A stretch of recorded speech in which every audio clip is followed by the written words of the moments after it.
Illustration James Barham. The Verge. Scientists in the US have attempted to edit a person's DNA inside his own body, permanently altering his genetic code, according to the Associated Press. It will take at least a month, and as long as 3, to know if the edit took.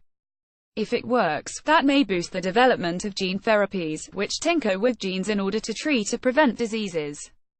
The patient, 44-year-old Brian Madder, has a genetic disorder called Hunter syndrome. He lacks a key gene in his R cells that breaks down complex molecules, which can then build up, causing damage to his body. The condition triggers infections, trouble breathing, as well as heart and brain problems. The therapy, part of a clinical trial run by Sangamo Therapeutics, involved giving Madder a concoction that will eventually cut his DNA and insert the gene HES missing. Hopefully it will help me and other people. We cut your DNA, open it up, insert a gene, stitch it back up. Invisible mending. Sandy McRae, president of Sangamo, told the app. It becomes part of your DNA and is there for the rest of your life. The edit is permanent, which means permanent mistakes are a real risk, but Madder, who's already had 26 operations because of the debilitating disorder, says he's willing to take the risk. Hopefully it will help me and other people, he told the app. This isn't the first genotherapy trial, but its method is different from previous attempts. In China, doctors took immune cells from a patient with aggressive lung cancer, edited them, and then injected the cells back into the patient to help defeat the disease. In that case, though, the editing happened outside the body, and used a gene editing tool called CRISPR. Gene therapy has also been used to treat bubble boy disease, a severe immune system disorder that can cause an ordinary cold to become life-threatening. That used a virus to insert the genes, and sometimes resulted in leukemia. The clinical trial taking place in California involves editing a person's DNA inside their body.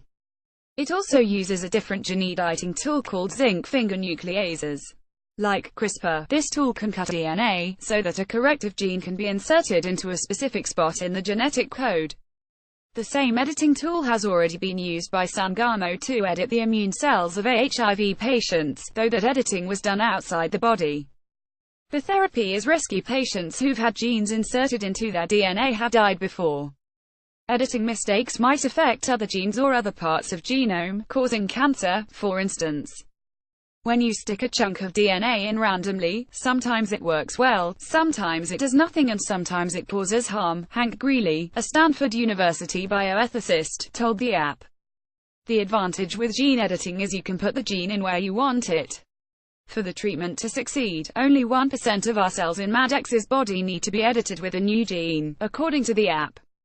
If it's successful, Madder won't need weekly enzyme infusions that cost between $100,000 to $400,000 he's been taking to stave off the disease's effects. A successful edit won't completely cure him, but should prevent any further progression. Sangamo hopes to eventually enroll 9 to 12 other patients to test the treatment and see if it's safe, says Edward Connor, Sangamo's chief medical officer and senior vice president. If it works with Hunter syndrome, a similar therapy could be used for hundreds of other disorders caused by a mutation in a single gene, such as hemophilia B and PKU, Connor tells The Verge. It's really a transformational moment in my view, Connor says. The therapy holds the potential to change Maddex's life forever, and that of thousands of other people.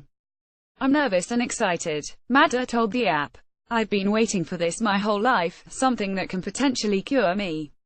Update November 15, 2017 5:16 p.m. ET. The story has been updated to include more information about the clinical trial and a quote from Edward Connor, Sangamo's chief medical officer and senior vice president.